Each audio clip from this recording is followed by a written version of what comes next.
The River of Souls is eerily quiet after recent events.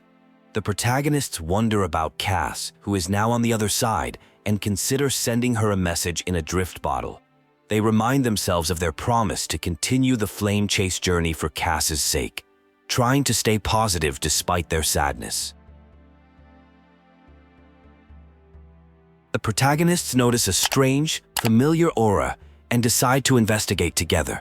Though one has a bad feeling, they discover a piece of black cloth on the ground that seems familiar, causing alarm when they realize it might belong to the Flame Reavers. Suddenly, they're confronted by what appears to be a threat. The threat is revealed to be Cypher playing a trick.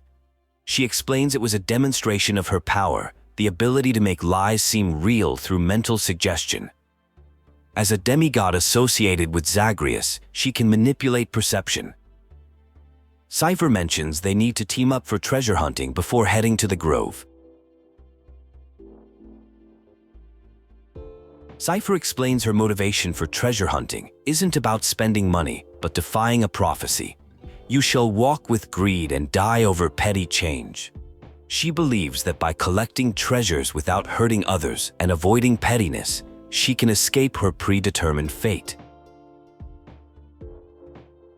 The scene shifts to Lord Darnholm and an Antikytheran discussing the Astral Express. The Antikytheran, who serves as Theros, offers to repair the damaged express car using their innate sensitivity to machinery, potentially providing a way for the protagonists to leave Amphorius.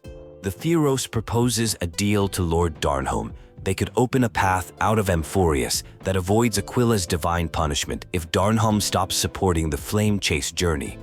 The Theros claims to be neutral, but warns that continuing to support Krysos' heirs could offend certain interests. A confrontation occurs with a powerful entity. Someone questions why this entity stands in their way and wants to take the core flames. The scene shifts to training aftermath, where one character admits they can now handle powerful hits that would have knocked them out months ago. The characters discuss their training method of battling phantoms from the past in the River of Time. One mentions needing a better weapon and has arranged for Cartonis to make a suitable divine weapon. They acknowledge Cartonis is part of the flame chase journey. Finan is confronted about their fixation on that swordmaster in black. Finan insists they're not seeking revenge but training to protect Amphorius' future. They've learned that those who can't move beyond past shadows are ultimately weak, and they won't let hatred cloud their judgment again. The mood lightens as the group decides to visit the Library of Philia for relaxation. They mention that despite not being into scholarly books, they could spend an entire day there. The library appears to offer something for everyone's interests, making it a perfect place to unwind after training. At the library, one character is caught peeking at what others are reading. They discover a book on antiques appraisal, how to make a fortune. This leads to a discussion about leadership, with one character noting that beyond personality and ethics, family wealth contributed to Aglaia's effectiveness as a leader. Mem is caught practicing divination, admitting she wanted to master it in secret to surprise everyone. She compares her embarrassment to Aquila's changing moods, revealing her sensitive nature. Someone mentions having a friend skilled at stargazing and divination with cards. Despite this connection, they admit to knowing nothing about divination techniques and express skepticism about predicting the future, referencing the disappearance of their hometown, Ides Elysiae. Lady Trina is mentioned as having flawless prophecies compared to other forms of divination. The group discusses how divination serves as a guide for spirits, helping people find courage to face the unknown future that fate obscures. A character shows a special divination card from their past. Mem admires its exquisite design, expressing desire for a similar card, perhaps made of crystal. The conversation shifts to their first trip to the Temple of the Three Fates and a riddle from Orin. The group encounters mysterious figures in black clothing, wearing masks decorated with golden blood. Finan identifies them as Cleaners, an underground assassin squad formed during the Krysos War to eliminate anyone with golden blood. The masked figures challenge Finan's historical perspective, claiming it glosses over the Krysos heir's abuse of divine powers. Tension rises as they debate legitimacy, with Finan condemning them as executioners while they defend their historical purpose. The scene shifts to Cinny and Lady Treby discussing a new location that will become the Reborn Twilight Courtyard in Akama. Little Ika comments on its brightness, suggesting the name Luminous Courtyard instead.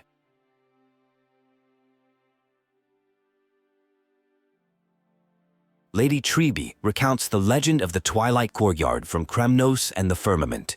The story tells of Seliosi, the Day Thunder Knight, ending a divine war between Mikador and Aquila, leading to the decline of Skyfolk and establishment of the Twilight Courtyard. Lord Kratos arrives with troubling news of violence in the market, the third incident that week. He suggests that with Lady Aglaia's diminishing senses, malevolent forces are exploiting the weakened golden threads, causing unrest despite the recent citizens' assembly.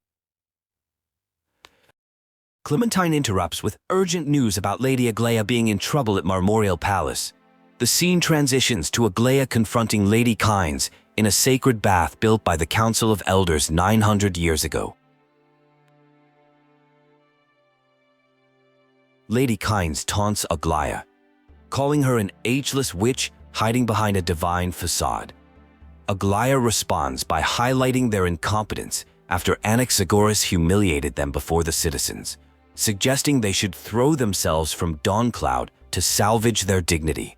Aglaia is accused of losing her humanity and concern for mortals. The Cleaners reveal they've orchestrated thefts in the market and meetings at Dramas' workshop to test her awareness, proving her control over Akama has weakened.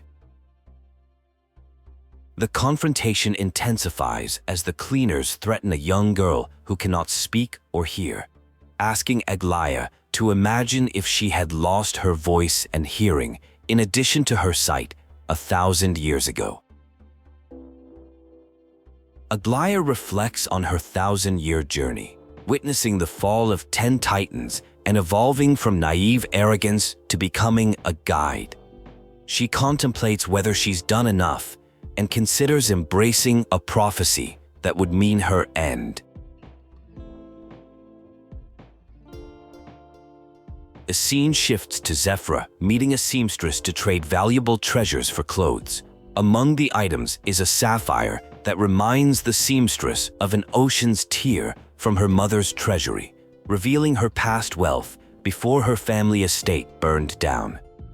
A tense exchange unfolds between two characters, with one questioning the other's honesty. Despite accusations of lying, the golden thread doesn't tremble, indicating truth is being told. The conversation reveals someone with scars and mud stains who claims to have left no evidence behind. The negotiation continues as treasures are offered in exchange for the gold weaver's clothes. The merchant presents golden boots supposedly blessed by Zagreus, claiming they allow the wearer to move swiftly and silently.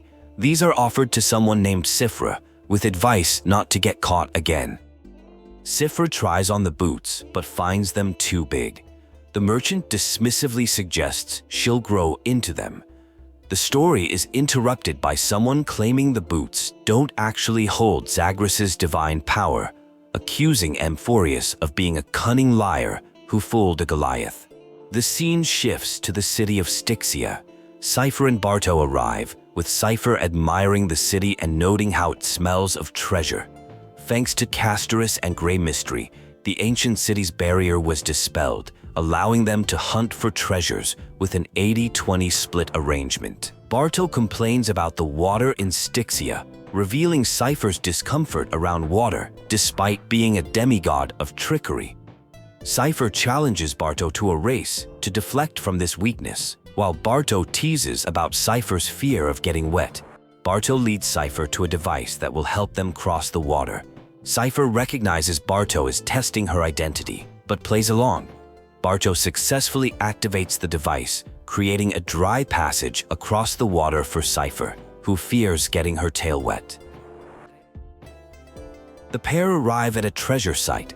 Cypher excitedly detects gold coins, gems, and fine leather. They discover a massive chest filled with ornaments made from ocean's tears. Barto tries on a purple crystal that matches his skin tone, while Cypher tests her items.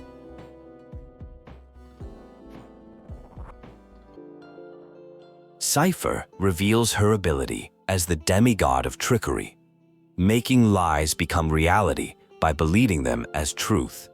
This power proves more practical than golden threads or teleporters.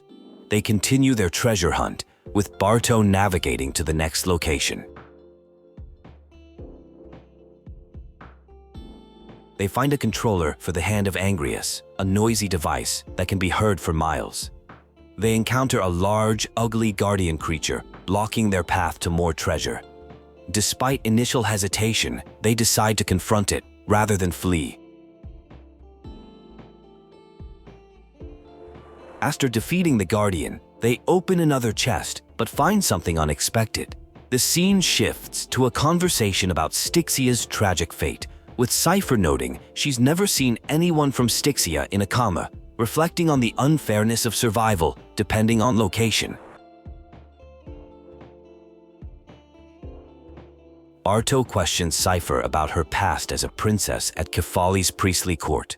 Cypher reluctantly confirms this, but downplays it, saying she merely snuck in to steal from council members nearly 1,000 years ago. She grows uncomfortable when pressed for details. They encounter a roadblock with treasure just beyond it. Barto suggests using the Hand of Zanreft to clear the path. After activating the device, they continue their treasure hunt, though Cypher seems confused about a question Barto claims she asked earlier. A group discovers a golden scapegoat buried as treasure. It appears to be part of a puzzle or game left behind by whoever buried it. They discuss a riddle about sheep and humans, with one character confidently claiming they can solve it since puzzles are their specialty. Suddenly, someone warns them to stop and not turn around. The leader recognizes a presence called Seamstress, who has been listening in. The atmosphere grows tense as they realize they're being spied upon. Cypher confronts Seamstress, revealing she knew about the spies watching her. The conversation shifts as it becomes clear that Seamstress is actually someone named Aglaia. Their exchange suggests a complicated history spanning centuries. Aglaia speaks with emotion about a 1,000-year-old regret.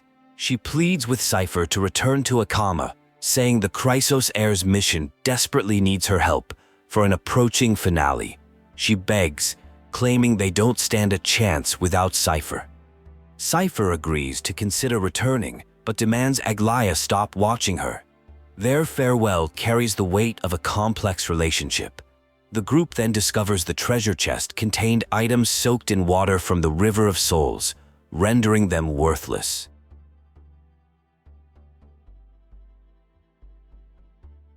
It's revealed that Aglaia planted a dangerous nymph that can take over people's minds. Cypher caught on when her companion said things they couldn't have known. The conversation shifts to someone named Zagreus, whose survival is apparently a secret. Despite earlier hesitation, Cypher admits she's considering returning to Akama. The scene transitions to a flashback where a wounded Cypher arrives somewhere, bleeding golden blood, revealing her identity as a Krysos. In the flashback, Seamstress offers Cypher shelter without judgment, recognizing her struggles. She sees through Cypher's defenses, noting that despite her history of lying, Cypher genuinely loves this place, but fears tarnishing its reputation.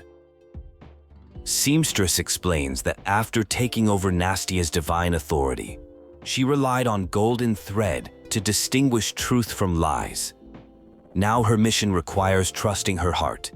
She sees Cypher as both a gift and a challenge, inviting her to stay. The scene shifts to discussions about Kynes, described as the 27th iteration of itself. Though its rise was deemed necessary, its methods earned historical condemnation. There's commentary on how some always profit from chaos. A confrontation occurs with the Holy City Guard.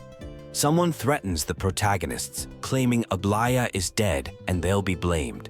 The protagonists realize this was a distraction tactic to buy time for some other scheme. The group discusses opposition within the Council of Elders trying to obstruct something called the Flame Chase. They decide to return to Akama quickly to assess the situation, with Finan vowing not to be merciful if they encounter enemies again. A profound conversation unfolds between two beings. One reveals their physical form has been shattered, marking the end of their human journey. They discuss a long-standing pact that must now be fulfilled, involving an ornament entrusted between them. The ornament holds special significance, as it was a gift from a child who was pure and kind. The being laments not having a detailed plan to say goodbye to everyone, but believes their departure will give others one less worry. Kynes explains that Kremnos' soul-forging technology was invented for Titans. Aglaia confirms she wants her divinity condensed into the ornament, hoping it might help others complete their mission in the future. The city has fallen silent with tension building. News has spread, causing households to lock up and markets to close. Someone mentions disbelief that Aglaia could have been taken down by assassins, unless it was part of her plan. Lord Krysos explains that eyewitnesses saw Aglaia fall from the Krysos Airbath. She showed no signs of life when guards approached. Most citizens believed death couldn't touch her, yet she was pierced through the heart by a uniquely crafted cleaner's dagger. Hyacinthia reveals she's been staying with Lady Treebe and Lady Trinan after witnessing Aglaia's last moments. Despite trying to treat her, Hyacinthia had to declare Aglaia's death, the hardest thing she's ever done as a doctor. Treebe comforts Snowy, telling them not to apologize as they did nothing wrong. She explains that she and others understood Aglaia's thoughts better than anyone. Aglaia knew she wouldn't see the end of the flame chase journey, but gave everything without hesitation. A letter from Aglaia to Finan is revealed. She apologizes for pushing him and the Trailblazer into a debate, explaining how she underestimated her opponent's cunning. She admits her humanity was fading, prompting her to plan her exit.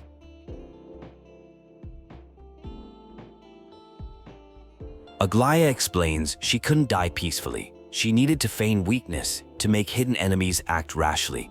She expresses confidence in Finan's ability to guide Akama despite his imperfections, believing he embraces everyone's flaws unconditionally. Aglaia declares Finan the destined world-bearer of Amphorius, urging him to complete the flame-chased journey, ignite the stars, and inspire hope in humanity. She promises to wait at the end of the West Wing for the miracle he will create. Finan asks Darnholm to deliver a message to Lord Krysos, instructing him to gather the Holy City Guards and spread word of Finan's upcoming speech at the Memorial Palace. The message should state that Aglaia has left Amphorius seeds of hope. Krysos visits Finan at Memorial Palace to check on him. Finan appears stronger than expected, determined to show everyone the Krysos heir's leadership remains strong. Krysos presents him with a sword named Dawnmaker. Krysos gives Finan another item containing the remnants of Aglaia's divinity. He explains this was Aglaia's commission. She had long foreseen her death and wanted to remain with Finan always. Finan accepts it as another constant companion. In the wake of Lady Goldweaver's absence, the holy city of Akama faces uncertainty. Lord Finan appears, reflecting on a recent speech at Dawncloud, where he used divisive rhetoric to win votes for the Krysos. Despite achieving his goal, he felt no joy, realizing his victory had only deepened divisions. Finan acknowledges that his actions contradicted the true purpose of the flame chase journey, which was meant to unify rather than divide. He reflects on how the gold thread, sometimes seen as surveillance, was Aglaia's way of holding the city and world together. Now she is gone, murdered, leaving the city in disarray. The golden threads binding the city have unraveled, yet no one celebrates this freedom. Instead, unease permeates the empty markets and bath chambers as people realize the last safeguard against harm has disappeared. Without divine protection, only their personal moral code stands between them and chaos. The flame chase journey nears its end with only one titan left for the Krysos heirs to conquer, Aquila. Finan challenges the people to cast out malice from their hearts and make Aquila a sanctuary in these end times. The crowd enthusiastically takes up the chant of better people.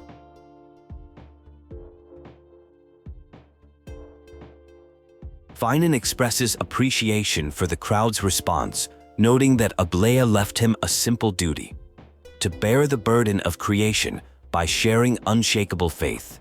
He commemorates Aglaia, known by many names, including Akama's dressmaker, leader of the Krysos heirs, and the Gold Weaver, celebrating her selflessness. A familiar song brings memories of Snowy as a child.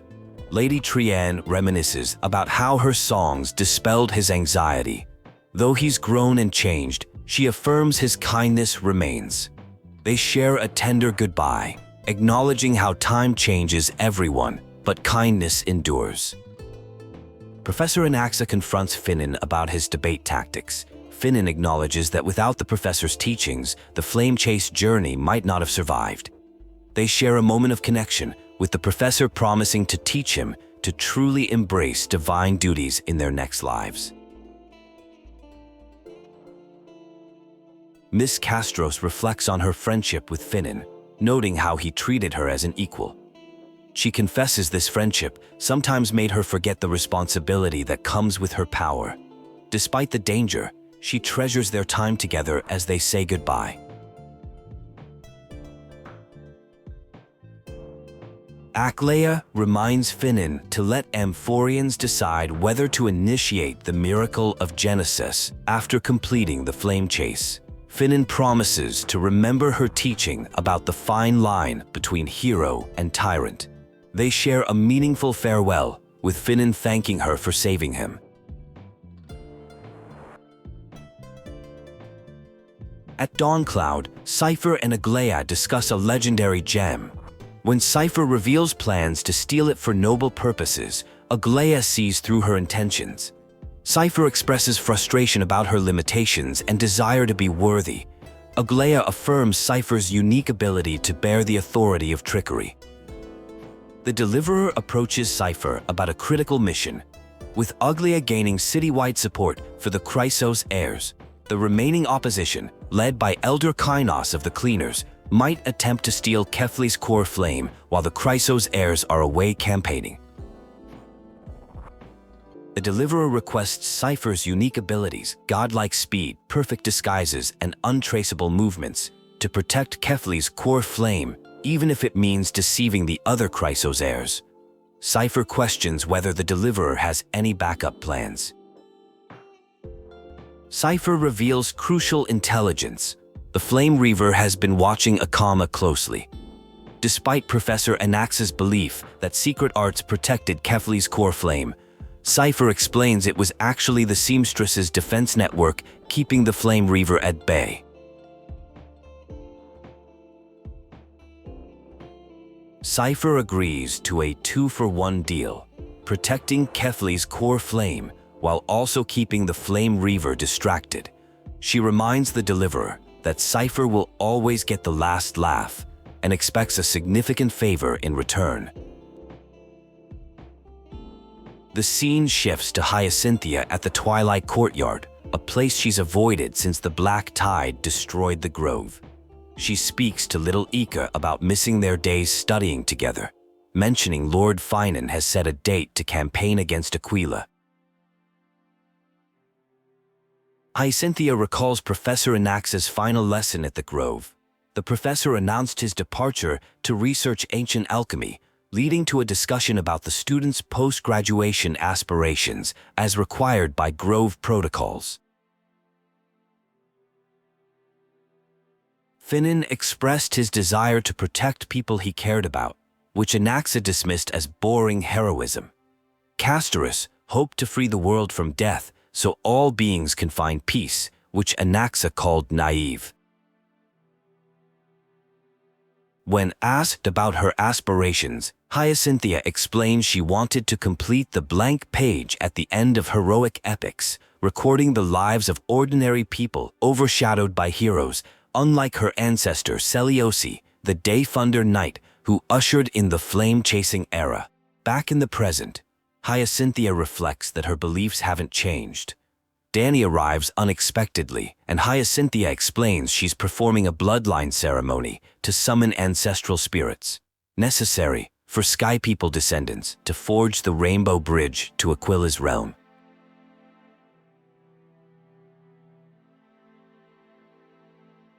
Hyacinthea's chromacopher vibrates, indicating an ancestor's presence. She explains this divine object helps Skyfolk descendants awaken ancestral spirits to receive benediction before challenging Aquila and reascending to the heavens. Hyacinthia performs the ritual, identifying herself as a sky descendant who has inherited the flame chase duty. She awakens Lord Crispus, a righteous judge from her family tree, seeking his blessing for the journey to retrieve the core flame. Hyacinthia faces her final challenge of retrieving the core flame of Aquila. When questioned about her youth and apparent lack of warrior skills by Lord Crispus, she explains that the mission to return the Sky Titan's core flame has been passed down through her bloodline for 1,000 years. Hyacinthia reveals she now wields healing powers and aims to mend the sky's fissures and heal people. She wants to redefine the Skyfolk's mission and conclude their millennia-long vigil. Lord Crispus senses her inner resilience and bestows his blessing, granting her wings to return to the sky via the Bridge of Rainbows. After receiving Lord Crispus's blessing, Hyacinthia prepares to seek out her next ancestor whose spirit rests in the Vortex of Genesis. The ceremony must be performed in strict order, and she plans to return to Akama with her companion Danny. In the disorienting Vortex of Genesis, Hyacinthia encounters Lady Trippy and Cypher. Cypher is about to leave on a difficult mission assigned by Snowy, who has taken on Aglaia's responsibilities. Before departing, Cypher gives Lady Trippy a mysterious gift that can only be fully appreciated at nightfall. Hyacinthia introduces herself to Cypher from Dalos. Cypher is surprised by Hyacinthea's appearance, expecting Seliosi's descendant to be taller and stronger. Lady Trippy defends Hyacinthia, describing her as the most skilled physician in Amphorius. Cypher warns Hyacinthia not to push herself too hard against Aquila. After Sephora and Lady Trippy leave, Hyacinthia begins her ritual in the Vortex of Genesis, declaring her intention to join the prophecy's heroes to retrieve the core flame. She encounters Gem Electra, an ancestor who led the Sky People to ally with Akama during the Krysos War. Gem Electra notices that 10 stars have already been lit, indicating the Krysos heir's journey is nearing its end. She's surprised to learn that Aglaia guided the mission for 1,000 years before recently passing away. Electra references a prophecy that at the Rainbow Bridge's end, the Skyfolk will mend dusk and dawn. Impressed by Hyacinthea's resolve to face her fate head-on, Gem Electra bestows her blessing. Though initially doubtful of Hyacinthia, Electra hopes Sky's divinity will incorporate Hyacinthea's optimism and kindness when passed on. Hyacinthia promises to put the blessing to good use. Hyacinthia and Danny prepare for their final ancestral visit to Lord Mighty's home, Castrum Kremnos. There, Hyacinthia finds her grandmother Jacinta's spirit. She explains that Jacinta was a warrior who nearly secured a peace treaty for the Skyfolk at the Kremnos festival, but was defeated and later died from her injuries. Hyacinthia performs the ritual to awaken her grandmother's spirit.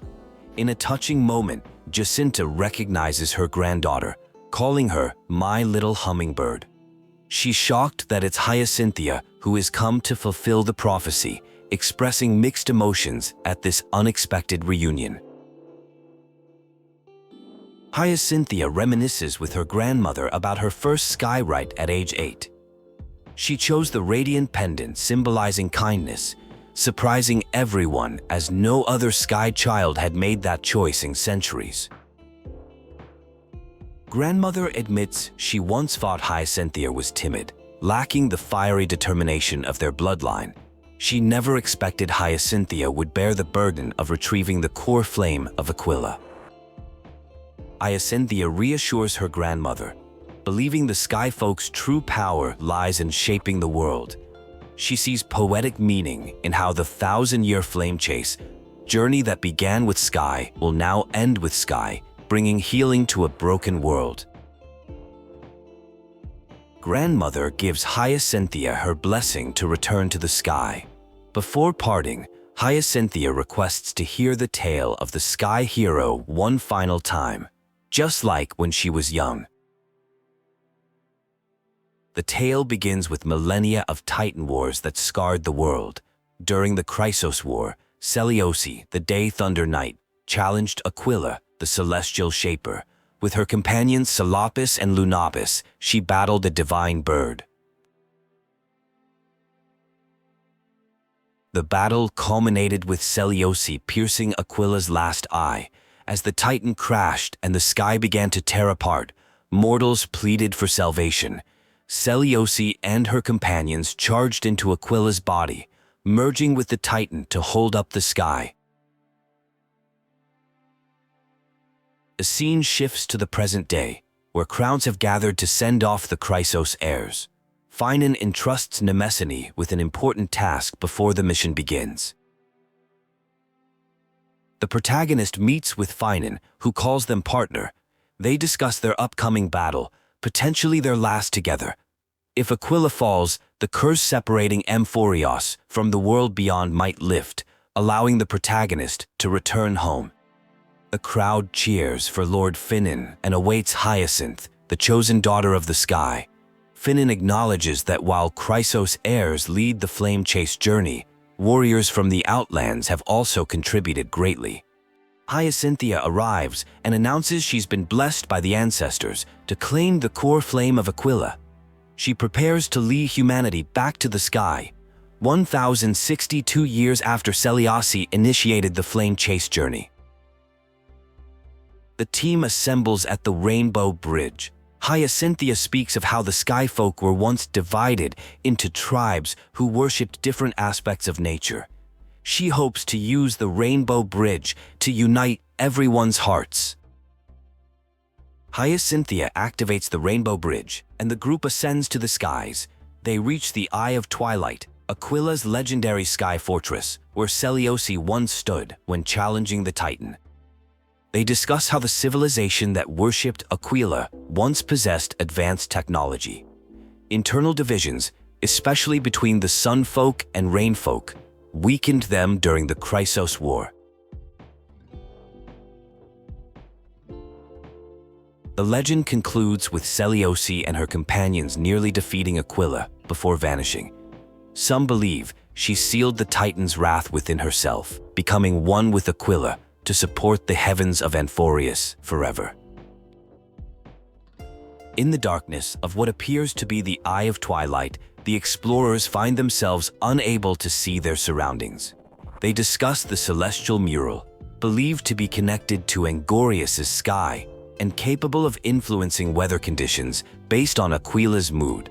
The group decides they need to illuminate the mural to proceed. Gray and Memi use their powers to locate scattered memories in the area.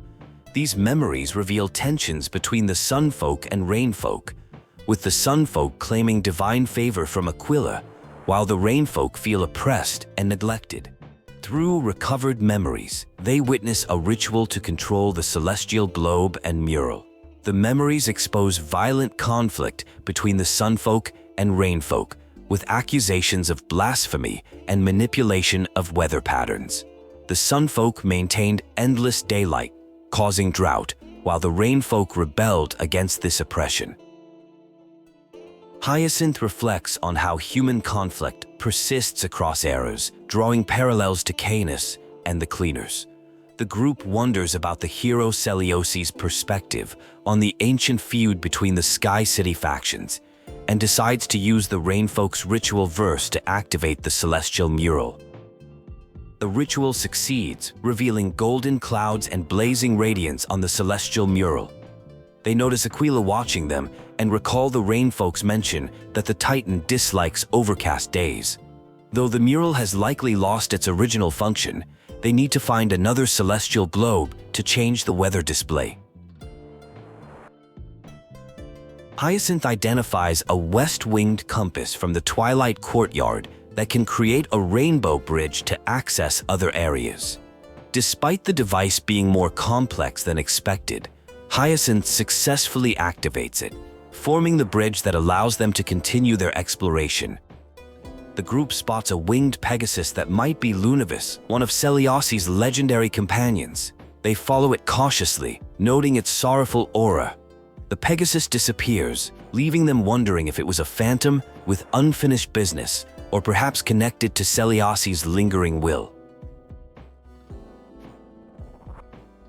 Hyacinth calls out to Lunabis, identifying herself as Selio's descendant.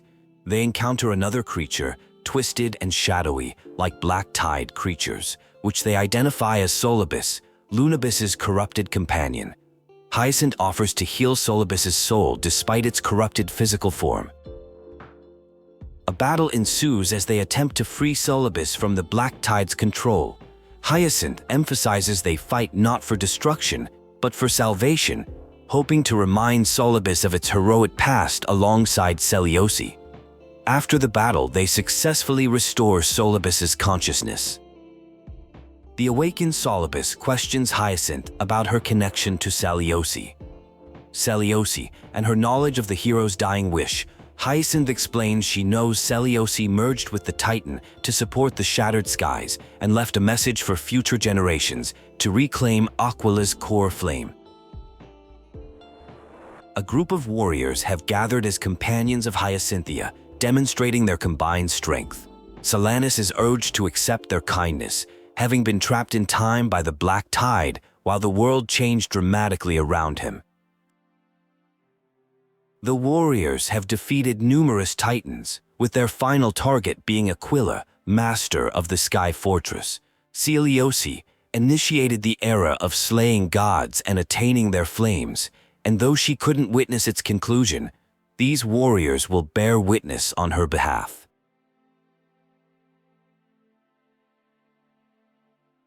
The group learns that the Sky Titan Aquila fears dark clouds, possibly recalling a fierce battle from 1,000 years ago.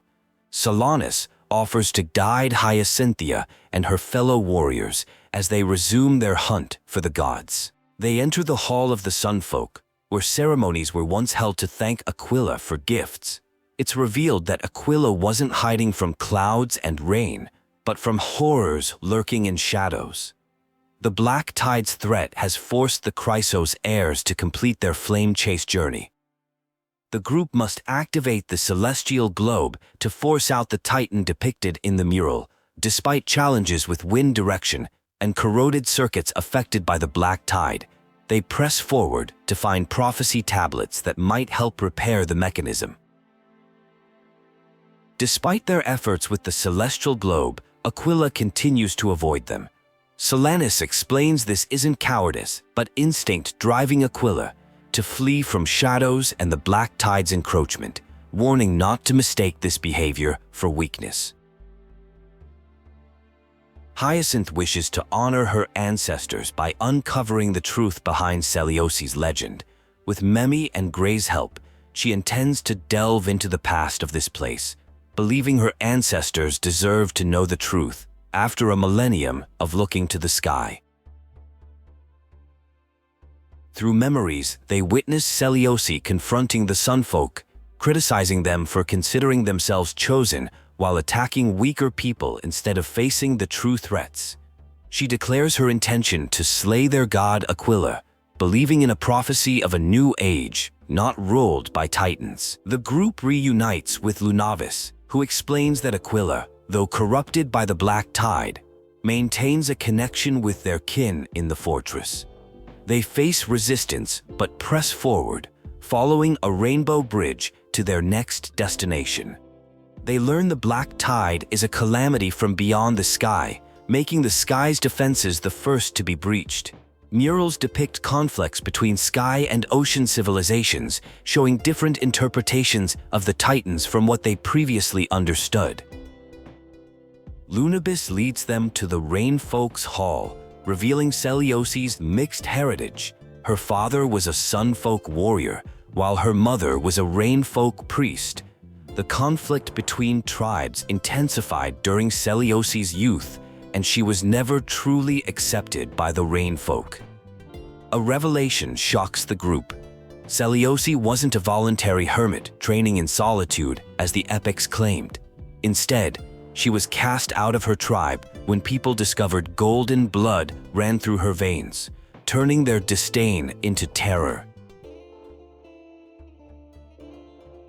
Despite facing betrayal and exile from her own people, Seliosi remained determined to challenge the gods. She formed a powerful alliance with Zolabas and Salabas, bound by an oath stronger than fate itself. This bond kept them watching over the abandoned fortress long after Seliosi was gone. Little Ica, a winged creature, recognizes something familiar about Lady Lunapes. This connection suggests a miraculous continuation of legacy, implying that despite everything, something of their influence remained in the world. The heroes are encouraged to continue their journey as Aquila's radiance grows stronger. The Sky Folk, like many tribes throughout history, faded into obscurity after Seliosi challenged the god. The heroes discover the celestial globe ahead, guarded by Black Tide creatures that must be defeated before they can proceed with their mission. The group encounters a corrupted Titankin, once a faithful servant now consumed by madness. They engage in combat, recognizing that granting it a dignified end is the most compassionate action.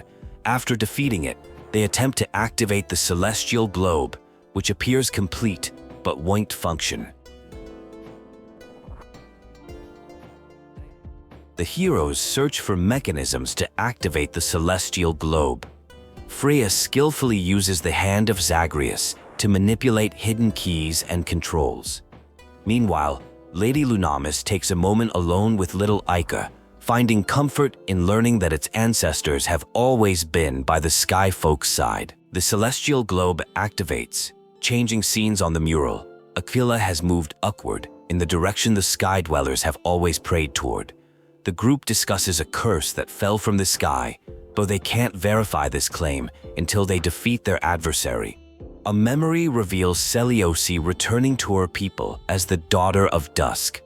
Despite being exiled for bearing the blood of heresy, she confronts her kin about their blind faith in Aquila.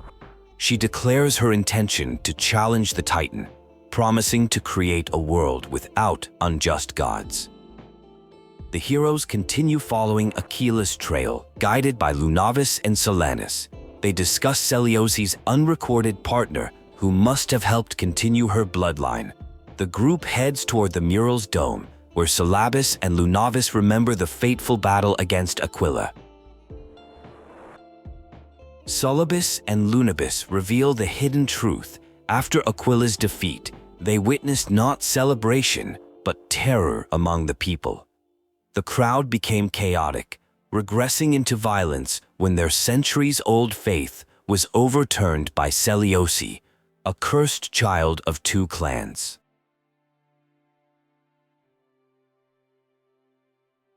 Hyacinthia notes this account contradicts historical records, which claim Seliosi sacrificed herself to save both the Titan and the world.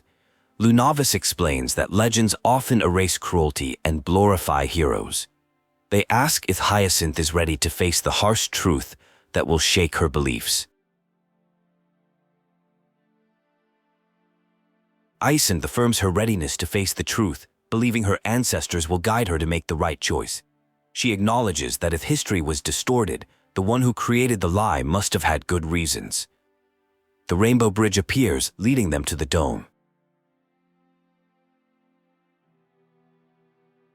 As they approach their destination, they sense the Titan's resentment and terror. Syllabus prepares to use Dawnmaker, while Lunabis notes something familiar about the sword.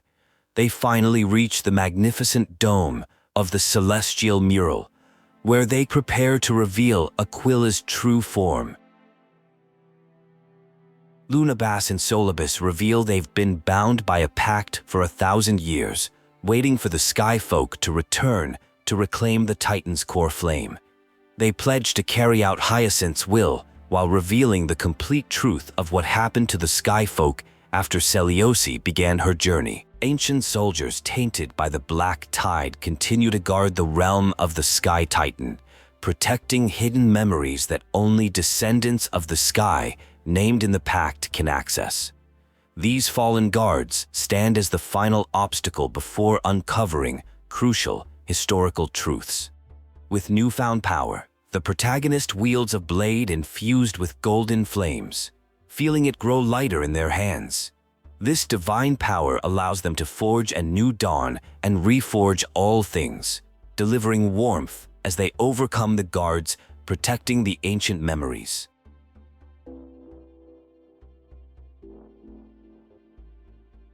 After defeating the guards, the group addresses the God of the Sky and Lady Saliosi, who merged with the Titan. They hope to end the lingering resentment and terror, questioning whether Saliosi retained her humanity after the merger. Only final steps remain in their journey. The location pulses with wandering memories heavy with pain and grief. Eisen affirms his determination to complete the Flame Tree's mission, despite whatever cruel truths may be revealed. The true history buried in time must come to light, as mortal fates shouldn't be lost beneath polished myths. Hyacinthia approaches the celestial globe to reveal forgotten fragments of the past.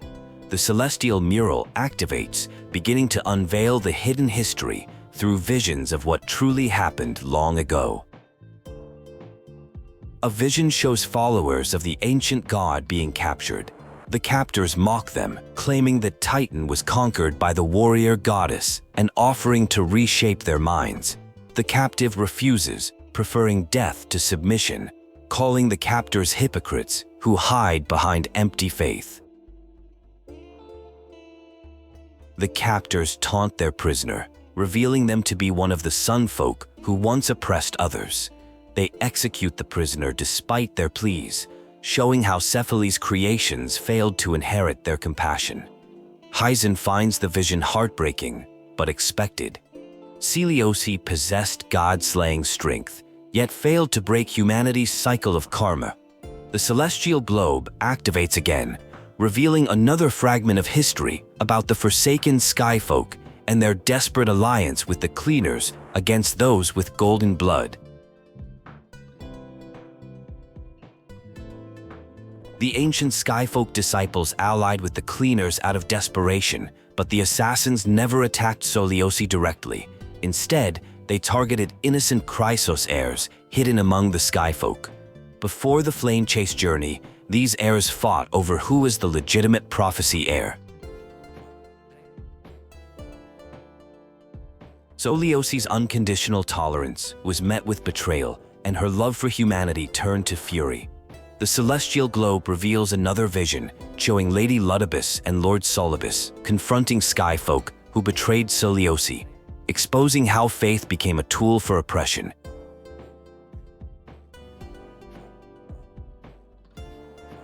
Seliosi touched the core flame and gained the Titan's vision, seeing the black tide that devours all. She realized humanity had misinterpreted the gods' intentions, using them as weapons for fratricide. This tragic history would end with her judgment. Seliosi's message reveals her disillusionment with humanity. With golden divine blood, she gained clarity and power over the Sky Titan. She decides to deliver final judgment by merging everyone with liquid gold to achieve true unity, abandoning hope for humanity. Ludibus and Solibus acted as Seliosi's executioners. Countless skyfolk fell from the eye of Twilight into golden lava.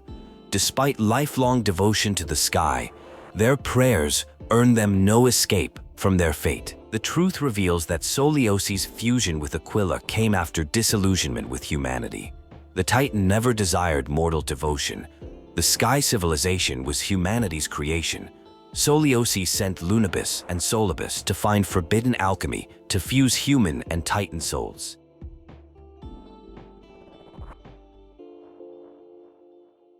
Hyacinthia questions her heritage and purpose.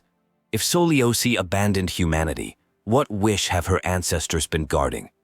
Despite uncertainty, she resolves to face the final fragment of history and complete her mission with Grady by her side. The vision shows Seliosi confronting another Krysos heir with golden blood. Despite their shared heritage, Seliosi condemns them for failing to defend the weak, for abandoning old faith without conviction, and for not answering the prophecy's call to heroism. A confrontation unfolds between Lady Saliosi and a Krysos heir who begs for mercy. Despite initially condemning the heir for their cowardice, Saliosi is intrigued by their plea. The heir argues that despite humanity's flaws, their tenacity is their greatest virtue. The Krysos heir proposes a deal to Lady Seliosi. If spared, they will ensure her epic is passed down through generations. They promise their descendants will return to prove that even flawed mortals can bear the weight of the world.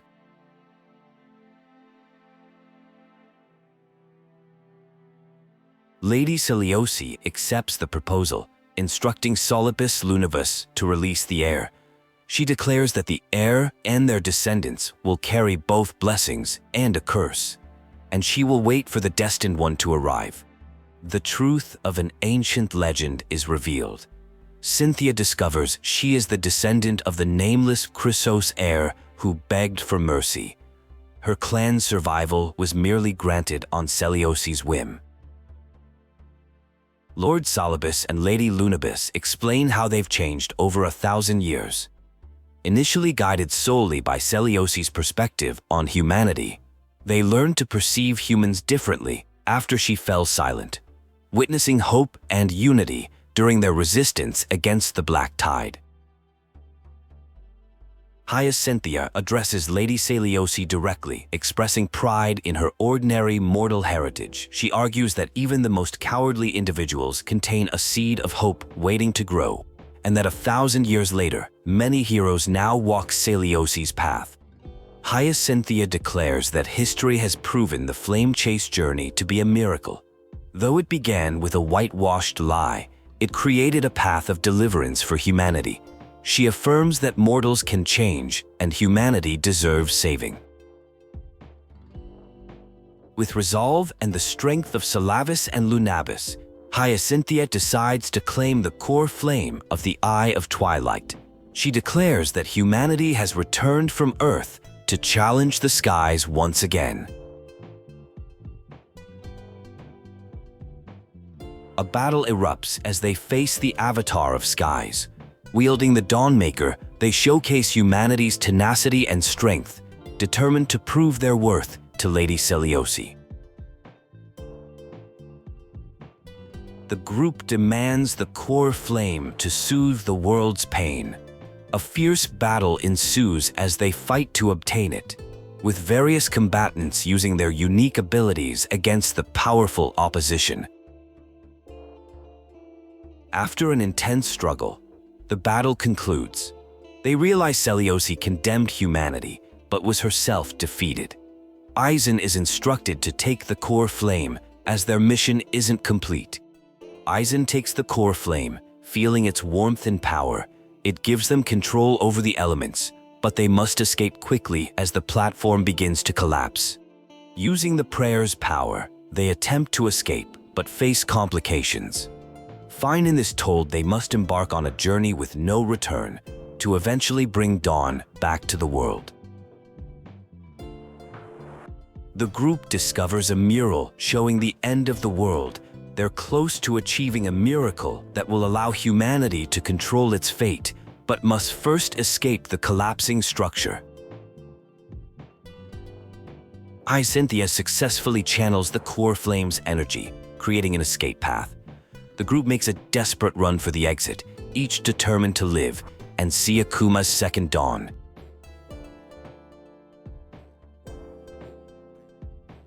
A powerful entity proclaims their divine ability to forge all things. They speak dramatically of bringing light to dark times, describing themselves as the blazing sun destined to rise and the one who bears the world. The entity commands a human to witness their power. A confrontation unfolds as someone called Dawnmaker threatens to slay a god. Heroes are called upon for help. The scene shifts to a divine judgment being overturned, with mention of a heroic legend that was actually a lie passed down for millennia. Culminating in a grand epic of creation, someone searches through items and finally discovers a valuable gem, described as of all worlds, and a fragment peeled from the Dawn device. The finder reveals they've been lurking in a priestly court for over 6 months just to obtain this trinket, enduring boring prayers from priest apprentices. The thief is mistaken for someone named Atticus, who is the chaplain's favorite apprentice. Using an ability called Zagreus, they impersonate Atticus to interact with the old, sick chaplain who believes he's speaking to his trusted assistant. The impersonator, revealed to be Cypher, listens as the dying chaplain shares a crucial secret about the fate of their holy city. The chaplain mentions the omniscient Skyfather, Kefali, and a prophecy concerning the eternal night and the dawn device that will safeguard the city for 300 years. The chaplain confesses he concealed the deadline set by the Skyfather, lacking courage to tell people about the countdown to the city's new dawn. He asks Atticus to share this harsh truth with the citizens of Agamemnon, and Cypher agrees to take on this burden. Cypher reveals this was her time as a priest at Dawncloud, claiming the story is mostly true despite embellishments. She mentions these are secrets she's kept for 1,000 years, never shared with anyone, not even Bartolos, until now. Cypher expresses surprise at someone's persistence, revealing she staged a slip-up to allow them to witness the switch of the core flame. She notes they followed her to the Nethershore and mentions someone named Kynes, who isn't present, suggesting a separate plot. Cypher examines weapons made of Kremnoan steel, commenting on how capable these people are, and lamenting they could have had stable jobs guarding Akama. She removes someone's mask, noting the contrast between their innocent face and heart full of darkness. Cypher finds a paper note indicating the seamstress's powers have diminished, causing the world-wound web to slow from 5 threads to 2. She mentions the Deliverer and his crew, then hears a noise from above, suggesting they've succeeded in their mission. With Aquila's core flame taken, the flame chase journey reaches its final threat. Cypher prepares to confront someone she calls the black-clad swordmaster, or flame reaver, mocking them for sniffing around like a starving hyena after the core flames. Cypher taunts the flame reaver, noting they've been waiting for Krysos' heirs to bring down Aquila's core flame since they lack wings to reach it themselves. She reveals she possesses Cephale's core flame and challenges them to catch her if they want it. The Flame Reaver catches up with Cypher, who offers to surrender Cephale's core flame, claiming the Deliverer made her steal it. She tries to bargain for her life based on their similar fashion taste. The Flame Reaver declares, "I am Cephale." Cypher is surprised the Flame Reaver caught up with her, something no one had managed before. She enjoys the chase and taunts them to keep up as she increases her speed, noting their difficulty with speech despite their physical abilities. The deliverer of Amphorius appears, claiming to be the great hero of Akama, destined to return Kefili's core flame. He challenges the Flame Reaver to take the core flame if they can beat him fair and square. Cypher mocks the Flame Reaver as a stupid mutt, fooled twice by the same trick. A confrontation occurs where someone speaks of fate and cycles being broken. The protagonist dismisses these concepts as excuses, declaring they were once a scoundrel who refused to give up, preventing the world from becoming a wasteland. A powerful being who claims to be an heir to the divine authority of Calamity challenges the Flame Reaver to a battle. They boast of being a demigod for 1,000 years longer than the little lion and having unmatched speed until now. The battle intensifies as the demigod reveals more powers beyond speed, summoning clones and declaring, with enough believers, lies become reality. Despite initially seeming confident, they eventually decide to retreat from the fight. In Akama, a new chaplain announces two pieces of news: the death of Chaplain Foros and a prophecy from Sky Father Kefali about eternal night approaching. The Dawn device will supposedly protect the holy city forever, and a 100-day celebration is proposed. A dying character named Cipher confesses to stealing someone's identity and apologizes for leaving Akama. They mention protecting Kefili's core flame and having accomplished at least that much, despite being nothing more than a thief. Cypher is acknowledged as an unsung hero who saved everyone by betraying the world, earning humanity 1,000 more years of life. A philosophical exchange follows about whether a lie, believed by everyone, becomes truth.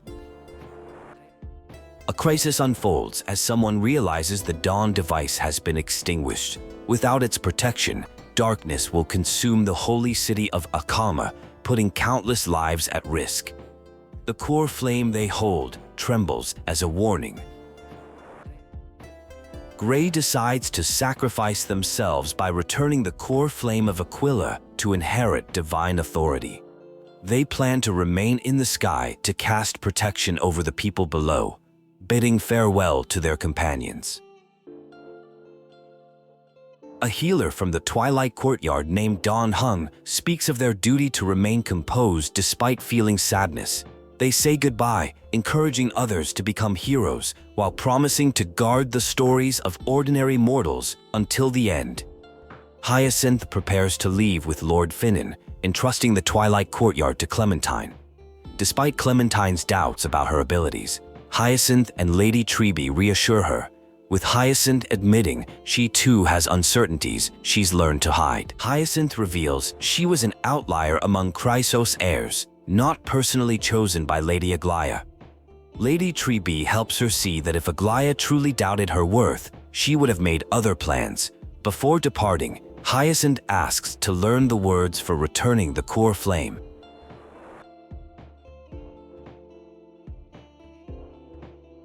The prophecy calls for surrendering the core flame.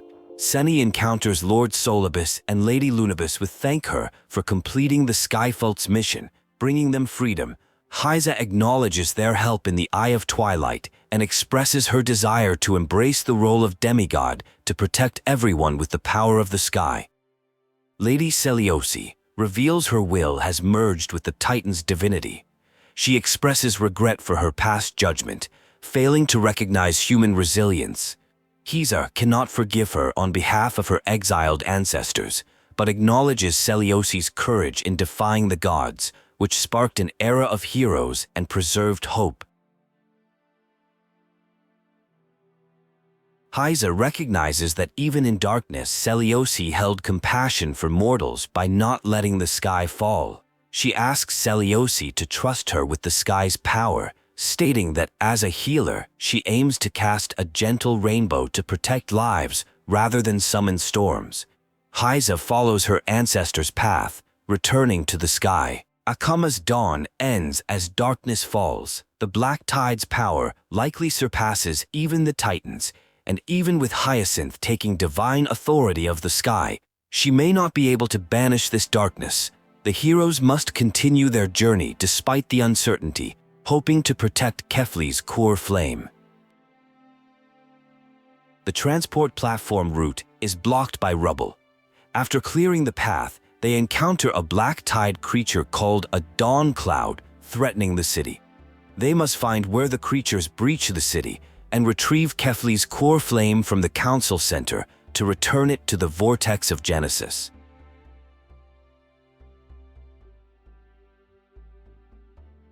Kynes prays to Skyfather Kefli, condemning those who view the golden-blooded heretics as deliverers. The deliverer confronts Kynes, stating that the most fitting punishment is for Kynes to witness the Krysos heirs fulfill their mission, proving Kynes' transgressions meaningless. Kynes claims Kefli's core flame is lost, but the deliverer reveals knowledge from Professor Anaxa. Using specific words, they activate the arcane seal protecting the core flame. They take it and hurry down the mountain as divine punishment manifests around them. The partners reassured about their mission to retrieve the core flame. It's revealed that Miss Cypher was entrusted with protecting Kefli's core flame by any means necessary. They must focus on reaching the Vortex of Genesis, trusting that Cypher will meet them there. A series of cryptic phrases are exchanged. The dead return, endless riddle, nothing but a void, expand your thinking, watch a crow, open sesame, receive divinity, delivering warmth. With divine power, all things are reforged amid apparent insanity.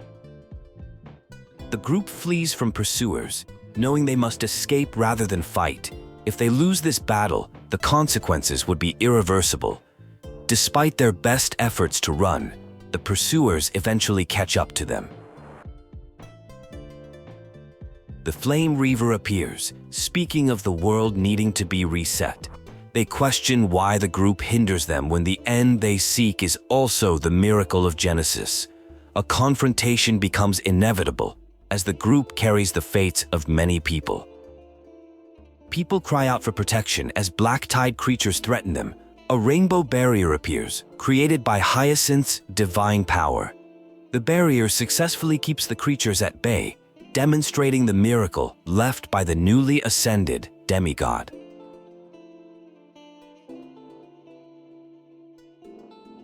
Finan tells citizens they can't stay long, but urges them to remain within Hyacinth's protective barrier until reinforcements arrive.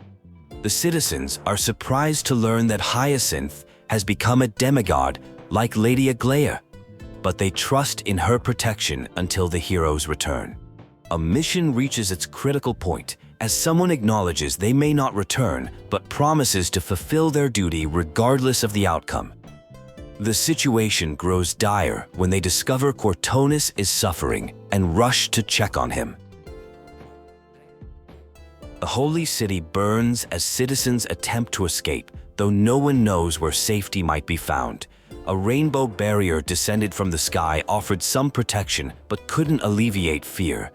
Cortonis believes this is Emphorius's end, with only one path to salvation remaining. The Skyfather's prophecy is coming true. Cortonis reveals that Lady Trinan waits at the Vortex of Genesis and has secured Kefali's core flame. Despite his age, Cortonis insists on staying behind to fight the monsters, declaring he'll battle until his final moment.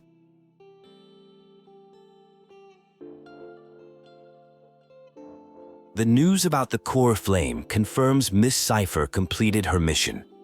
As they move through buildings in Emphorius, they sense memories dissipating from the structures.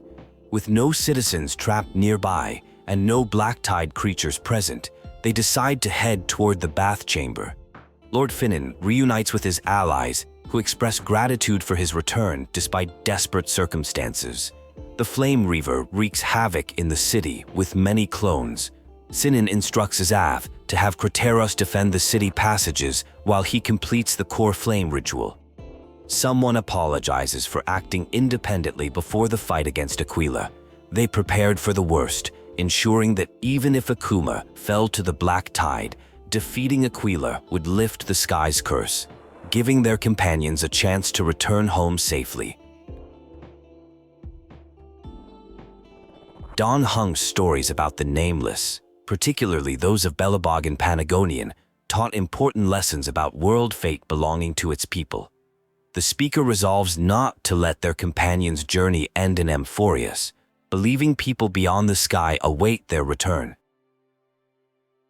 The prophecy remains ambiguous. Even with the 12th core flame's return, no one knows how the Era Nova will manifest or if its miracle will extend to visitors from beyond the sky.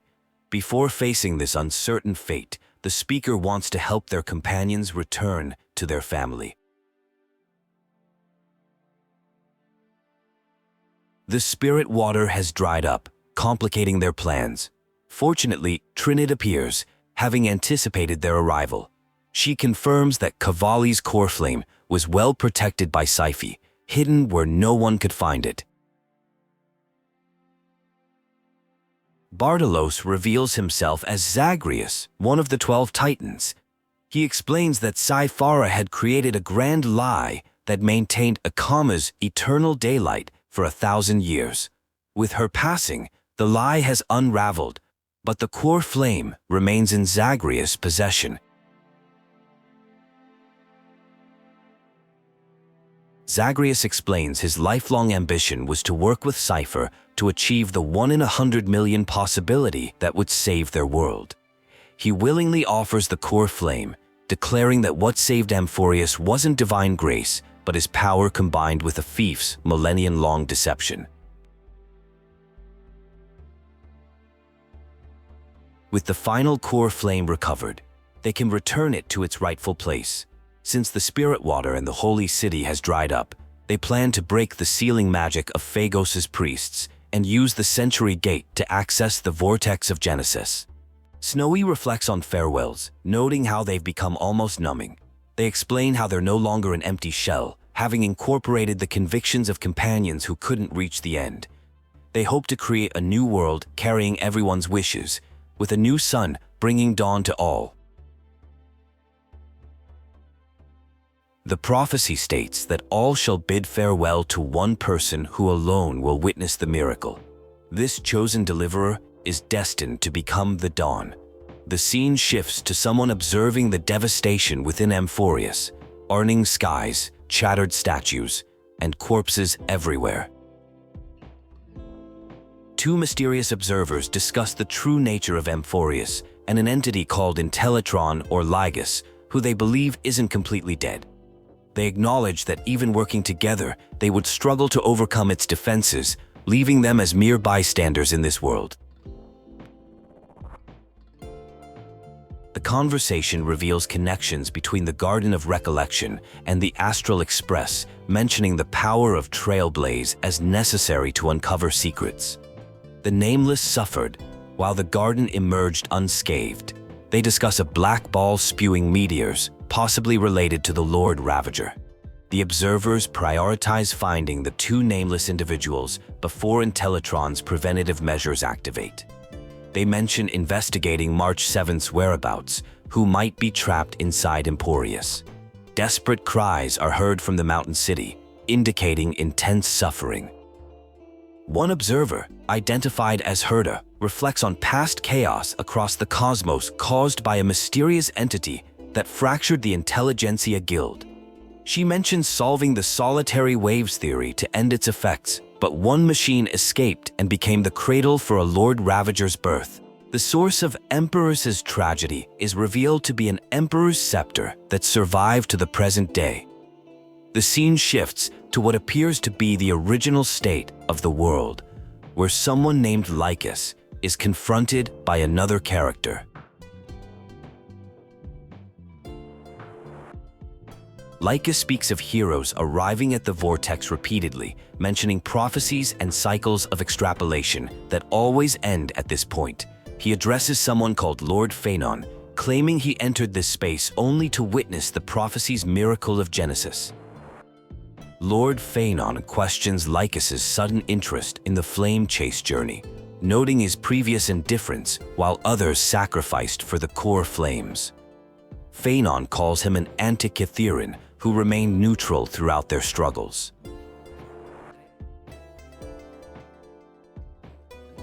Lycus reveals he has been a constant observer throughout history, watching a swordmaster plunge into madness and a mighty lord shed his armor.